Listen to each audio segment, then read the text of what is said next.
Nevada Test Site, 1957.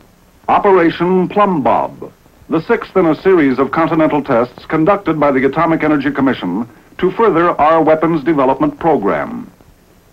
In terms of numbers of test devices detonated, this was the largest series ever attempted in Nevada. Some 30 shots were fired during the period early April through early October. While the main objective of the series was to test laboratory design of weapons, the Atomic Energy Commission and other agencies of the government once again participated in the detonations to amplify their understanding of effects. The Armed Forces Special Weapons Project participated in most of the 30 detonations with special concentration on 3 shots. The Civil Effects Test Group conducted its most ambitious test program to date to provide more detailed civil effects information to the public. Participating aircraft of all types homed into Indian Springs Air Force Base to perform their test missions. And the Desert Rock encampment was again reactivated in full force, giving thousands of military personnel of all services, including foreign troops, an opportunity to observe and perform certain assigned military duties in the proximity of a nuclear burst. Other observers on Plumb Bob were the nation's newsmen, permitted by the AEC to view and photograph unclassified activities related to 9 detonations.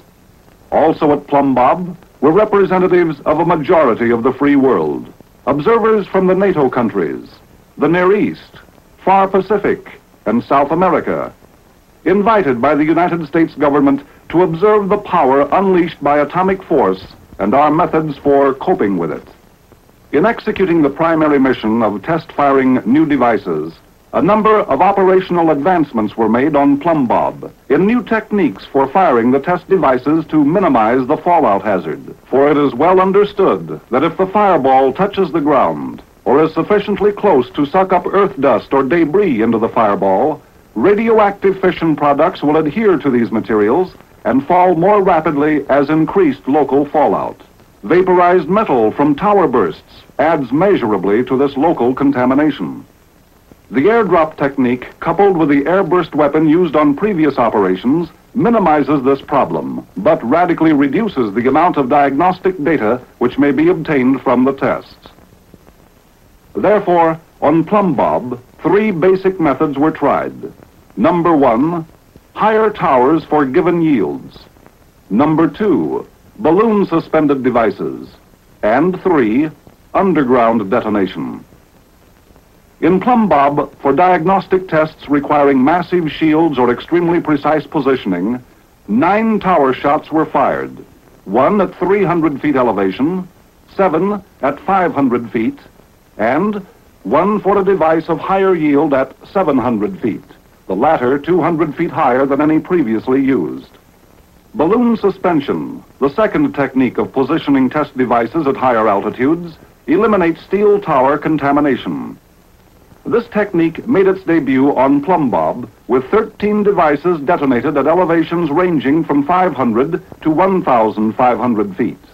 Most tricky step in balloon operation, the transfer of the weapon cab to the balloon, was accomplished only when surface winds did not exceed 15 knots, a condition which was predicted on the basis of wind persistence. These surface winds, known as balloon weather, accounted for only 7 days' delay. For comparison, unfavorable fallout predictions resulted in 55 days' delay on tower shots, 9 days on balloon shots. Once the weapon cab was connected in series with the main balloon cable, the 3 guy cables, connected to power winches at some distance from ground zero, were attached to the cab. After arming of the device in the cab, full control of the balloon was taken over at the control point. At his control panel, the operator visually monitored the raising and positioning of the balloon on 2 TV screens, the pictures being relayed by a microwave link. Both pictures display horizontal orientation. During the Plumb Bob operation, balloon accuracy averaged 2 feet within the required position. A third approach toward easing the fallout problem and speeding up firing schedules was the investigation of underground test firing techniques, the Rainier shot. The aim here was to determine whether a device can be safely detonated underground with a nuclear explosion completely contained and still allow for accurate diagnostic instrumentation. In preparation for Rainier, an extensive investigation, including 2 large HE shots, was conducted to make certain that such a test would not endanger public health or damage property. Specialists of the U.S. Geological Survey studied the safety aspects and helped design the experiment. 5 independent and highly qualified seismologists, geologists, and geophysicists recommended by the National Academy of Sciences acted as consultants. The device was placed in a chamber at the end of a mine-type tunnel 1,900 feet long under approximately 800 feet of overburden.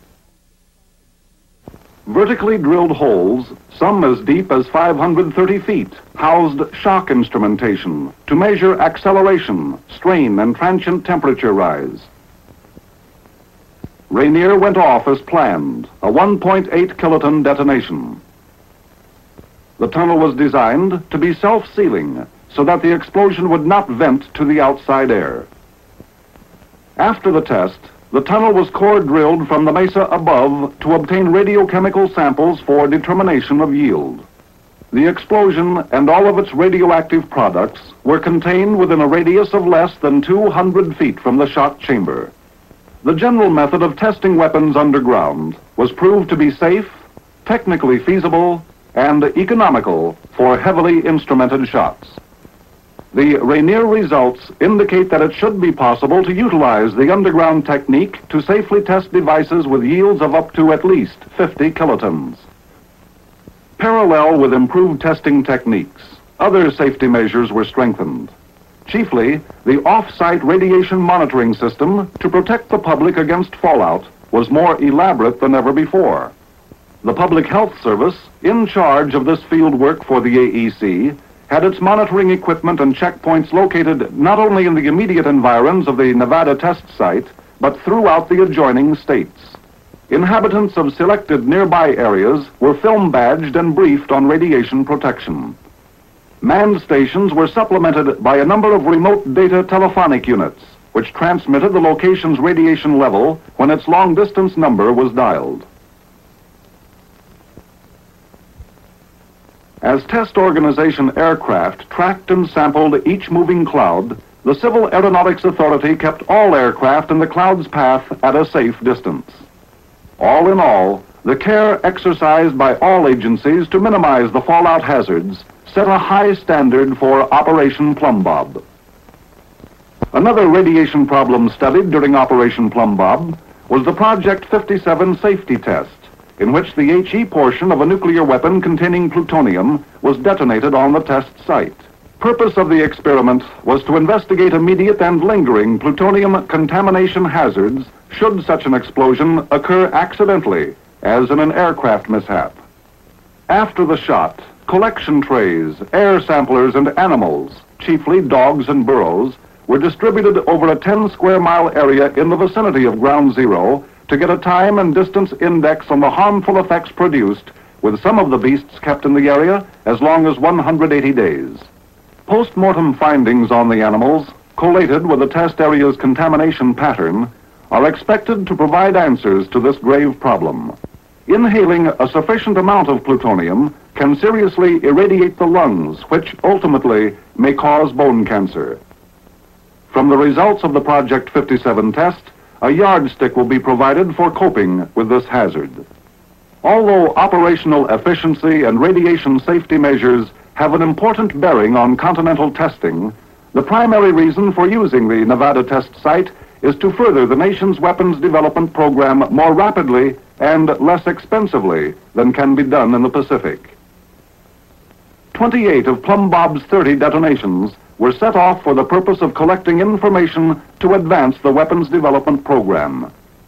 Of the remaining 2 shots, one was the underground technique test mentioned earlier, providing weapon designs of smaller size and weight with a greater delivery capability, achieving a greater economy in use of active materials, testing the utilization of available nuclear materials in various ratios in order to make the best use of the quantities available. Assuring a high safety factor in weapons during handling, storage, and pre-delivery stages. Securing basic information on higher yield design and techniques for devices prior to full-scale Pacific testing. The aims and objectives of the plumb bob devices have been stated. Before this film is concluded, we will return to Dr. Johnson for a brief summation of outstanding conclusions regarding this comprehensive weapons program. All facets of weapon development at a test site hinge on digging out the data on internal device behavior during fleeting microseconds. Some of the fanciest thinking and most costly apparatus goes into these measurement and collection systems.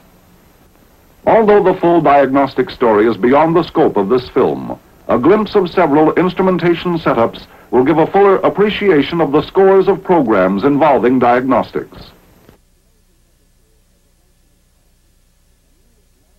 As an example of cost reduction, to measure temperature as a function of time, a new line-of-sight method of recording using a series of reflecting mirrors was devised to replace the highly expensive kettle cable system. This measuring was done by an optical recording station housed in a concrete bunker in Area 2. The station also successfully took recordings from the tower, 4 miles away, through a relay of 2 additional turning mirrors.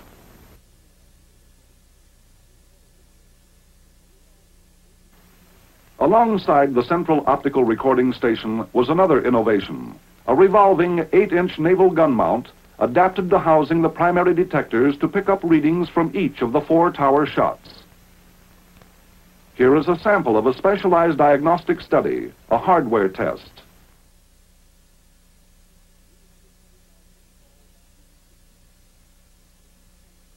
Stood the peace pipe, a 325-foot tall vacuum tube.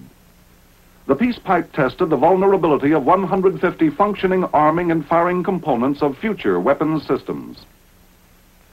At 20-foot intervals in the vacuum tube, such items as X-units, contact crystals, and firing switches were tested for neutron, gamma, and electromagnetic effects.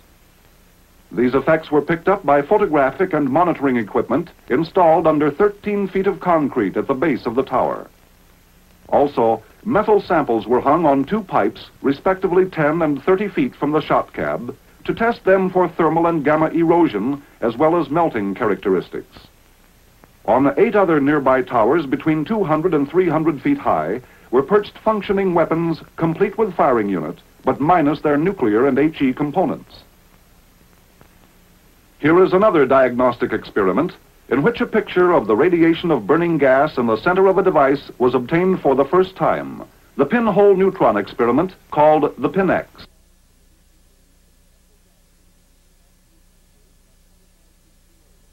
Neutrons from the DT burn in the central gas region pass through pinholes about 25 feet below the device.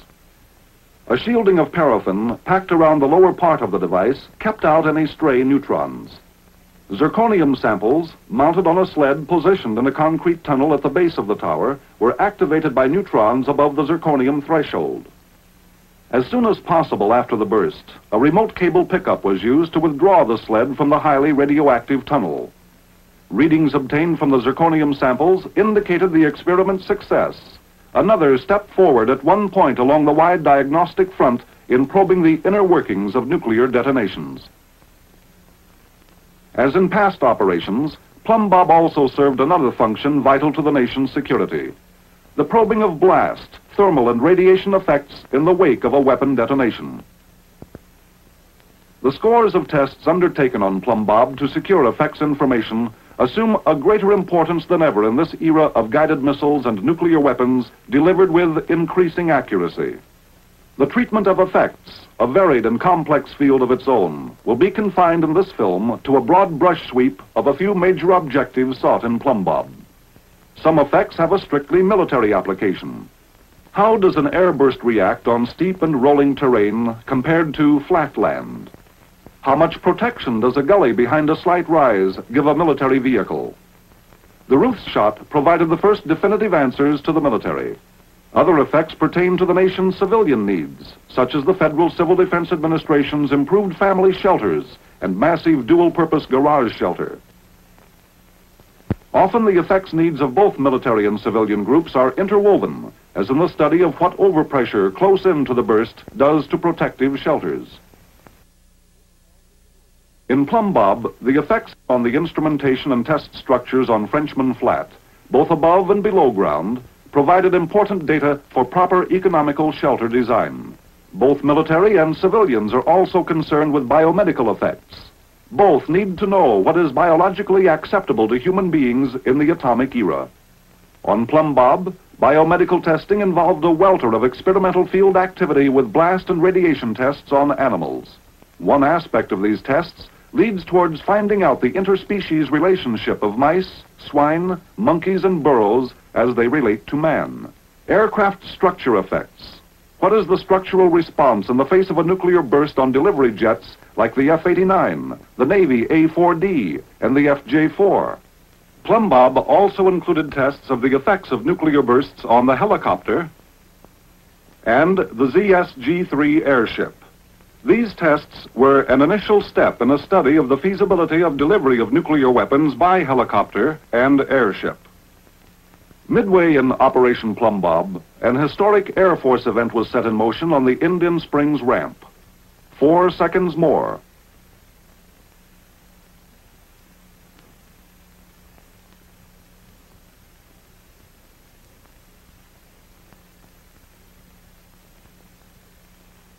All 3 planes broke sharply. The distance, 4,500 yards from the burst.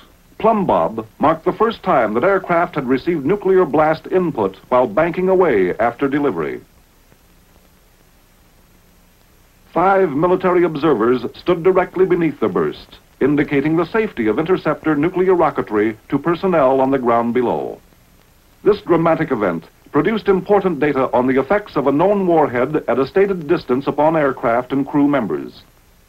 Neutron and gamma doses for the 3 crews did not exceed 5 REP and 3 Roentgens respectively. Whatever the effects project, military or civil, its findings assist the nation in building up our encyclopedia of nuclear effects data, including the creation of effective countermeasures.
This was Operation Plumb Bob 1957, where, in the sparsely populated desert area of southern Nevada, additional links in the nation's nuclear weapon chain were forged in atomic fire.